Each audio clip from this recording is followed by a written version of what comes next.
back to EDH Deck Building. I am your host, Demo, and we got some new Kamigawa Neon Dynasty cards to talk about here. Again, I like to cover the legendary creatures first because I really think that those are always going to be the cards that impact the format the most. So we're starting out with Heiko Yamazaki, the General. 3 and a red human samurai. 3/3 with trample. When a samurai or warrior you control attacks alone, you may cast target artifact card from your graveyard this turn.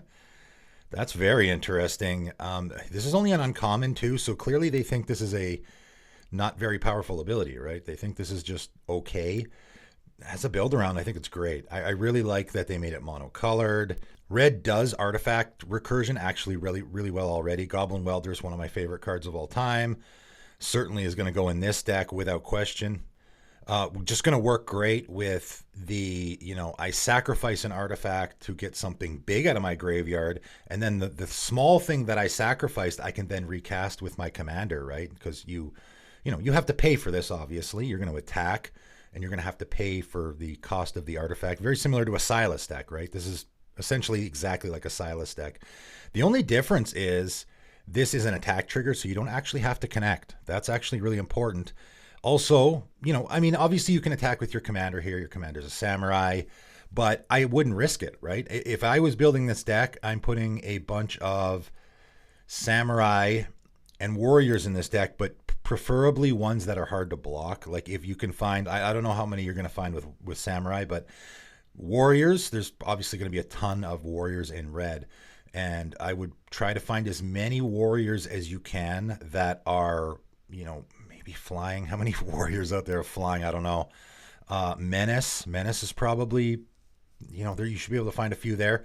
Try to find a few cheap, right? Again, it's going to be like maybe like a Winota deck, maybe where you have, you want to get those cheap creatures out early that can swing and get this trigger for you.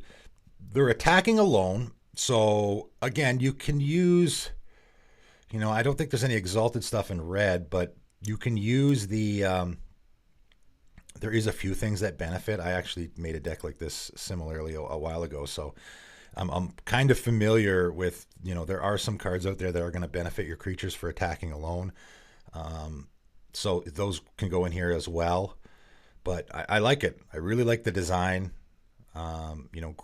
artifact recursion. I don't even know. I guess we have Duretti would be the mono red artifact recursion commander, but that one's sort of gotten a bad name for obvious reasons. This is a little more, sort of my speed, right? Underwhelming, not going to garner you any attention. I like it a lot. Similarly, Narika Yamazaki, the Poet, 2 and a white human samurai with vigilance, and it's a 3/2. Whenever a samurai or warrior you control attacks alone, you may cast target enchantment card from your graveyard this turn. So I really like this. I like that they have the red one is artifacts, the white one's enchantments. And again, like this one's cheaper. I don't know why. I think that in casting enchantments from your graveyard's better. Maybe they're thinking in a standard environment. Ultimately, I think in the game of Magic, enchantments are more powerful than artifacts typically. I think that would definitely be the case in Commander. So like if you just think about the amount of, again, everything that applies to the red one applies here, except I think you're probably even going to get more warriors in white than you are in red, probably, maybe. There's a lot to choose from, no question. Again, and the Exalted here also works a way better. There's a lot of great Exalted support in white. But ultimately, the amount of enchantments, you think about white enchantment, just like a Luminarch Ascension, for example. There's an enchantment. It's cheap. Your opponents are going to want to get it off the board. Pretty easy to, attack with a warrior and then cast it from your graveyard after your opponents have tried to destroy it, right? And then you also have stuff that you sacrifice, right? You sacrifice them to get some effect, and you can get them back. You can do that with artifacts too, though, but I really think you do that more with enchantments. I actually like this one a lot better because I just think there's a lot of great enchantments out there that you can keep reusing. Planar Collapse comes to mind. That's a sort of a little bit of a niche favorite of mine. Board wipe on an enchantment, you don't see that very often, and it's cheap, right? You can easily get it out. So you're definitely going to want to be looking for stuff like that with this commander, I think. Next up, we got Light Paws Emperor's Voice, 1 in a white Fox Advisor, and man, we got some great mono white commanders in the set so far. Really good. I'm very impressed. Also a Fox, which is important. I have a Patron of the Kitsune deck, and I'm like, where's all the mono white Foxes? I need at least a couple. I don't know if this one fits in the deck or not, but it's a 2/2. Whenever an aura enters the battlefield under your control, if you cast it, you may search your library for an aura card with mana value less than or equal to that aura and with a different name than each aura you control. Put that card into the battlefield. Attached to Light Paws, Emperor's Voice, then shuffle. So, there's a lot going on there. So first of all, the wording here is interesting. Whenever an aura enters the battlefield under your control, but you have to cast it. So why they didn't just say whenever you cast an aura, I'm not sure. You cast it, then it enters the battlefield, then you get this trigger. I'm not sure if there's a particular reason why they did that. Obviously, you just can't blink auras or anything like that. That's not going to work. You have to cast them. Search your library for an aura card with mana value less than or equal to that aura and with a different name. I guess you can use recursion on your auras, but again, why don't they just say cast? I'm not sure. Anyway, so you're going to search. It's a birthing pod for auras. That's great. I love that a lot. I mean, it's not really a birthing pod. It's better because you don't have to sacrifice it even. You just cast it and then you go get another one.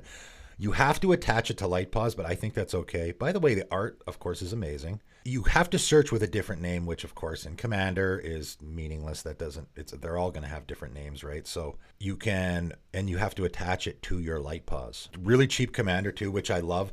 This strategy that you're going to build around here is fantastic with having a cheap commander where you can really start going to town right away. Totem armor is going to be huge here, right? You don't want to get blown out. What else is good? It's going to be really tough. Obviously, you're going to need enchantment recursion as well. Playing heavy aura themes can be really difficult sometimes, but the recursion from your graveyard, like if you cast a replenish or something or a retether, right? It's still good. I would still put a retether in this deck just because, if I have all those auras in my graveyard, I can just get them back. That's still good. You're not going to get any triggers off your commander, but it's still good.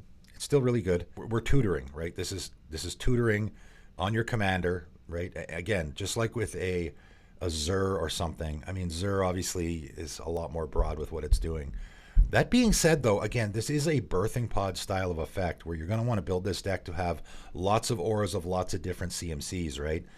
And you are going to get to the point where you're going to cast a 4, then go get another 4, cast a 5. I don't know how high you can go with auras here, but certainly you can go as high as 5 and 6. And then I guess you probably are going to want to play a Voltron strategy, although you can cast an aura, put it on a different creature, and then go get another aura to put on your commander, right? So great. Really, really fun, interesting build around. I mean, I don't know if I'm going to tackle this one. I'm already tackling at least one mono white commander in this set myself, maybe 2.